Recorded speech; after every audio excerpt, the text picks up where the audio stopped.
வணக்கம், this is Teresa's grand kitchen. இன்றைக்கி June 20 நமக்கு வந்து ஃப்ரைடே ஈவினிங் வந்துருச்சு. கண்டிப்பாக வந்து நம்ம வீக்கெண்டு கொஞ்சம் நமக்கு வீக் ஃபுல்லாக நம்ம ஒர்க் இருக்கனால வீக்கெண்டு கொஞ்சம் நம்ம ரிலாக்ஸாக இருப்போம். அதனால் சரி இன்றைக்கி ஈவினிங் வந்து ஏதாவது டிஃப்ரெண்ட்டாக செய்வோம்னு சொல்லிட்டு சப்பாத்தி செய்யலான்னு சொல்லிட்டு அதுக்கு கிரேவி வந்து என்ன பண்ணலான்னு பார்த்தா எக் இருந்துச்சு. எக்கு கிரேவி செஞ்சுருவோம் அப்படின்னு சொல்லிட்டு, ஏன்னா சாட்டர்டே சண்டே நம்ம எப்படி நான்வெஜ் இருக்கிறனால எக் கிரேவி செஞ்சுருவோன்ட்டு ஒரு ஆயில் ஒரு டிஃப்ரெண்ட்டான முறையில் ஒரு நார்த் இந்தியன் ஸ்டைலில் அதாவது பன்னீர் பட்டர் மசாலா ஸ்டைலில் நான் செய்யலாம் அப்படின்னு பிளான் பண்ணிவிட்டு ஒரு 2-3 வெங்காயம் கட் பண்ணி வச்சுக்கிட்டேன்.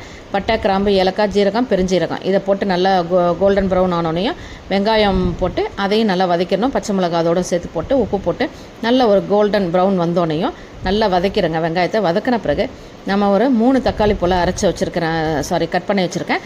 அந்த தக்காளியும் போட்டு இதோட நல்லா ஸ்மாஷ் ஆகிற வரைக்கும் நல்லா வதக்கிட்டு இதை வந்து நம்ம மிக்சியில் தனியாக எடுத்து வச்சுருங்க. ஆற வச்சுட்டு மிக்சியில் போட்டு அரைச்சி நல்லா கிரேவியாக வச்சுக்கணும். நல்லா எண்ணெய் அழகாக ரெட்டிஷ் கலரில் வந்துருக்கு பாருங்கள். இந்த ஆர்டிஃபிஷியல் கலரும் சேர்க்கலை.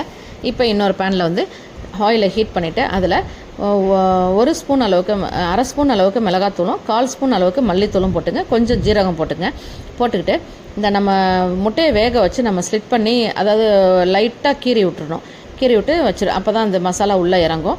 அதை வந்து அந்த பேன்லேயே போட்டு அந்த மிளகாவும் மல்லியும் போட்டிருக்கோம்ல பேன்லேயே போட்டு லைட்டாக சோட்டை பண்ணி எடுத்து தனியாக வச்சுக்கேன். இப்போ இன்னும் கொஞ்சம் ஆயில் ஊற்றி இஞ்சி, வெள்ளை பூண்டு, ஒரு வெங்காயம் கட் பண்ணி அதை நல்லா ஃப்ரை பண்ணிவிட்டு அரைச்சி வச்சுருக்க மசாலாவையும் இதில் கிரேவியில் போட்டு கிண்டி எடுங்க. நல்லா இதில் வந்து நம்ம வந்து இந்த அரைக்கிற இதில் வந்து முந்திரி பருப்பு போடலை. அதனால் நான் இன்றைக்கி முந்திரி பருப்பு போடாமல் தான் செஞ்சுருக்கிறேன் நான். ஏன்னா பன்னீர் பட்டர் மசாலாவுக்கு முந்திரி பருப்பு போடுவோம், நான் இன்றைக்கி போடலை. இதை வந்து மசாலாவையும் கொட்டி கொஞ்சம் தேவையான அளவு சால்ட், ஏன்னா சால்ட்டு முதல்ல கம்மியாக தான் போட்டோம் வெங்காயம் வதங்கிறதுக்கு. தேவையான அளவு சால்ட்டையும் போட்டு கொஞ்சம் 1 ஸ்பூன் அளவுக்கு மிளகாத்தூள், 1/4 ஸ்பூன் அளவுக்கு திருப்பி மல்லித்தூள் போட்டு நல்லா கொதிக்க விடுங்க.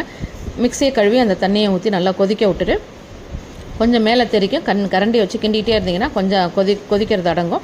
அதுக்கப்புறம் நம்ம வந்து ஃப்ரை பண்ணி வச்சுருக்க எக்கை போட்டு கசூரி மேத்தி போட்டு நல்லா கிண்டி விட்ருங்க. கிண்டி விட்டு நல்லா இன்னும் ஒரு 2 நிமிஷம் கொதிக்க விட்டுட்டு அதுக்கப்புறம் இறக்கிட்டு அதுக்கு மேலே உங்கள்கிட்ட இருந்துச்சு அப்படின்னா ஃப்ரெஷ் க்ரீம் போட்டு நீங்கள் வந்து சர்வ் பண்ணலாம். இது சப்பாத்தி, பூரி, நான், ஃபுல்கா, ரோட்டி இது எல்லாத்துக்குமே சூப்பராக இருக்கும். ஃப்ரைட் ரைஸ், புலாவ் இது எல்லாத்துக்குமே சூப்பராக இருக்கும். சைட் டிஷ் கிரேவி நான் இன்றைக்கி சப்பாத்தி செஞ்சுருக்கேன், அதுக்கு தான் இன்றைக்கி சைட் டிஷ் செஞ்சுருக்கேன். கண்டிப்பாக நீங்களும் இதை செஞ்சு பாருங்கள். வீக்கெண்டில் குழந்தைங்களுக்கு கொடுங்க. வீட்டில் கண்டிப்பாக எக் இருக்கும், செஞ்சு கொடுத்து பாருங்கள். நாளைக்கு இன்னொரு வீடியோவில் மீட் பண்ணுறேன். பாய்.